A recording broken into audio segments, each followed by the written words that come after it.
Vous savez, nous pouvons tous être fiers de ce qui a été accompli pendant les 4 années qui viennent de s'achever. Je voudrais vous retourner les félicitations que vous avez adressées au gouvernement dans son ensemble et à l'équipe du ministère des Finances ici. L'action que nous avons conduite ensemble et l'exemple de ce qu'on a vu aujourd'hui où plus de 8 amendements sur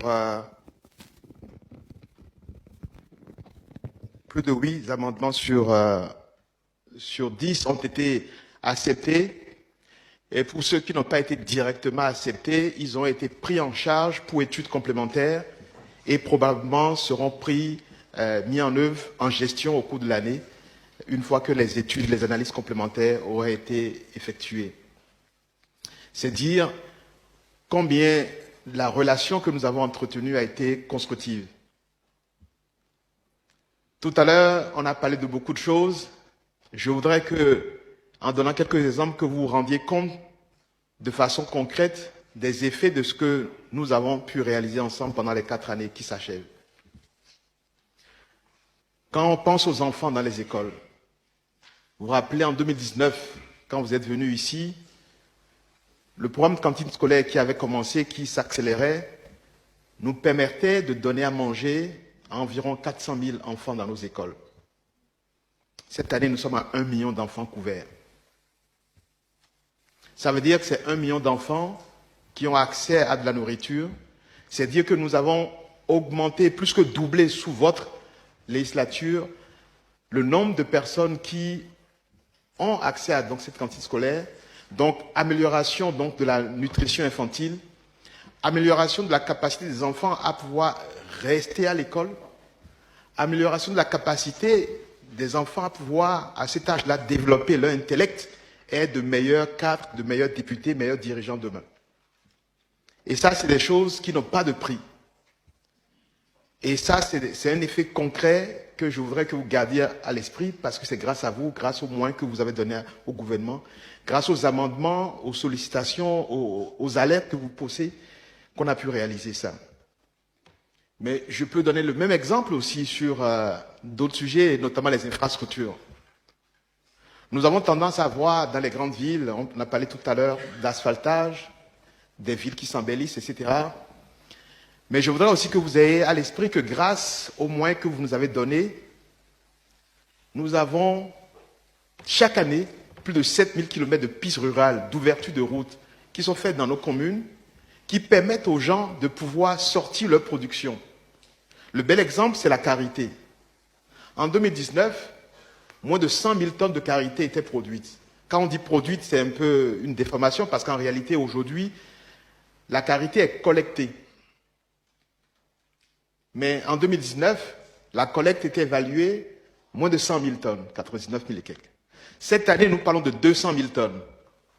Ça veut dire quoi? Ça veut dire concrètement, grâce aux ouvertures de pistes, grâce aux pistes rurales qui sont entretenues, grâce au soutien que nous apportons aux femmes, c'est plus de 2000 femmes complémentaires qui ont un emploi, qui arrivent à faire cette activité de collecte et de traitement de la karité. Et c'est plusieurs milliers de jeunes aujourd'hui qui arrivent à assister ces femmes pour aller collecter la karité. Ça, c'est du concret. Et c'est ça le développement. Je prends l'exemple de l'eau. En 2019, nous étions à un taux de couverture de 45%. Donc 45% de nos populations avaient accès à l'eau potable. Cette année, nous allons terminer à 72% de nos populations qui ont accès à l'eau potable. C'est plus de 3 millions de Béninois qui ont accès à l'eau potable sous votre mandature, grâce à vos efforts.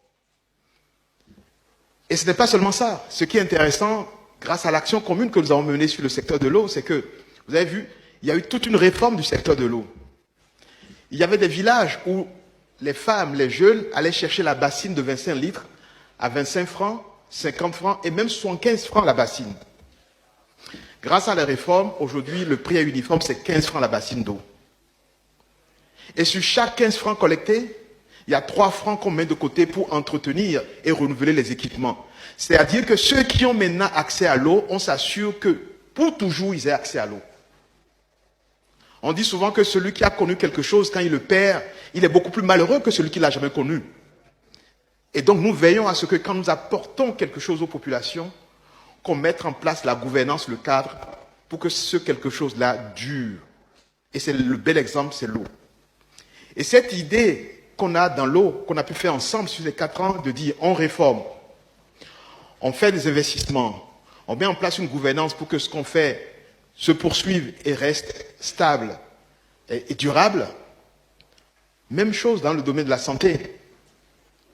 Effectivement, dans le domaine de la santé, les réformes ont mis du temps, les investissements ont démarré, vous allez voir dans les semaines qui viennent, les mois qui viennent, des nouveaux hôpitaux, des nouveaux centres de santé, etc. Mais toute la gouvernance est en place, le contrôle des structures sanitaires est en place. Aujourd'hui, les médicaments, quand vous allez dans une pharmacie, vous avez moins peur d'acheter un médicament. Parce que toute la réforme dans le secteur pharmaceutique permet aujourd'hui d'être plus en confiance. Il n'y a jamais zéro risque, hein, mais on est plus en confiance aujourd'hui quand on va acheter les médicaments. Etc. Dans le domaine de l'éducation, des milliers de recrues.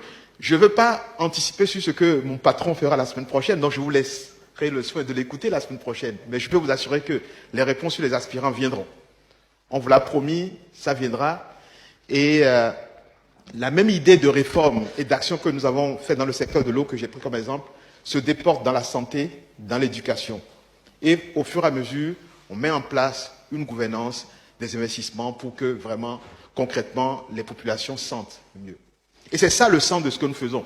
Si nous ne sommes pas capables de translater nos actions, nos votes, nos lois dans le concret de nos populations, on ne sert à rien.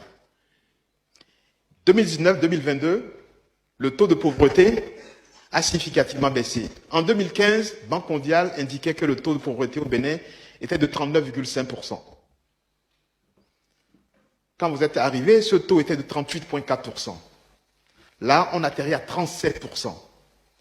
On aura fait sous vous un rythme de régression de la pauvreté plus forte qu'on n'a jamais connu, sous vous. Dans un contexte où la population augmente de plus de 3,5% par an. Donc vous avez la population qui augmente, mais on a réussi à maintenir et à accroître le rythme de réduction de la pauvreté. C'est formidable. Donc, j'aurais pu continuer, je peux continuer comme ça sur tous les secteurs, mais le message que je veux passer, c'est que le merci vient d'abord à vous. C'est grâce à vous. Nous avons soumis un projet de loi de finances.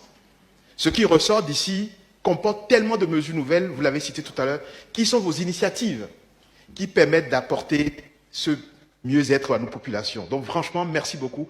Merci pour la contribution, merci pour l'accompagnement et la lutte continue. Merci. Bon, prenons les ressources, prenons la description de la situation béninoise par la Banque mondiale. Puisque tout ce que dit la Banque mondiale est vrai pour Ouadani et son maître Talon, puisqu'ils sont les esclaves du capitalisme occidental. Et qui font partie de ceux qui ont besoin de flatter l'Occident pour protéger leurs avoirs massifs dans les banques occidentales. N'est-ce pas? Ok. Intéressons-nous à la situation du Bénin. Selon la Banque mondiale, je cite, « Situation sociale. La population comptait 13,35 millions d'habitants en 2022, avec un indice de fécondité de 5,7 enfants par femme et une espérance de vie de 61,2 ans. Entre 2021 et 2022, le taux de pauvreté nationale était à 36,2%, en baisse de 2,3 points de pourcentage par rapport à 2018-2019. Le taux de chômage était de 2,4%, tandis que le sous-emploi touchait 72% de la population active. Et que 90,1% des travailleurs étaient employés dans le secteur informel. Donc la Banque mondiale dit que 72% de ceux qui se battent pour manger au Bénin, ils sont en sous-emploi. Ils sont mal employés. Et que 90,1% des travailleurs au Bénin sont dans le secteur informel. C'est-à-dire, en fait, que ce sont des débrouillards. Un pays qui a 90% de gens qui vivent de la débrouillardise, peut-il donner des leçons de morale économique au Mali, au Burkina Faso et au Niger? Ça, ce sont les chiffres de la Banque mondiale. Et on continue. Le classement du pays dans l'indice du développement humain des Nations Unies reste faible, bien qu'il soit amélioré au fil du temps. À l'indice du développement humain, IDH, des Nations Unies, le Bénin est toujours classé parmi les pays au développement humain faible. Alors, comme chez vous, au Bénin, avec Talon, vous n'avez pas mené une politique aussi mal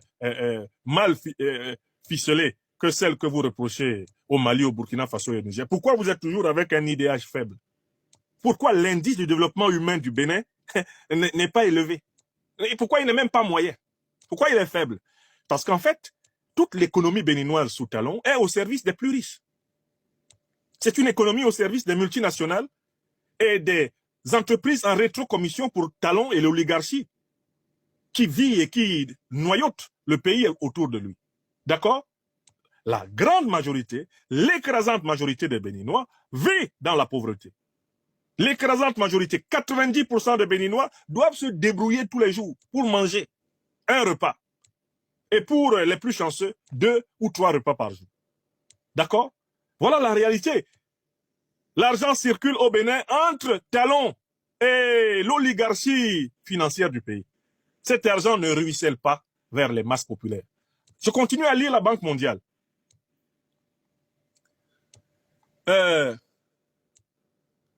Le classement du pays dans l'indice du développement humain des Nations Unies reste faible, bien qu'il se soit amélioré au fil du temps. En 2020, le Bénin était classé 166e pays sur 191, avec un IDH de 0,525, en raison d'une faible espérance de vie à la naissance. Faible espérance de vie à la naissance. D'un faible nombre d'années de scolarisation attendues et moyennes respectivement. Respectivement 10,8 ans et 4,4 ans. Bien que des progrès aient été réalisés dans les domaines de l'éducation et de la santé, l'indice du capital humain du Bénin demeure faible en 2020, à 0,40.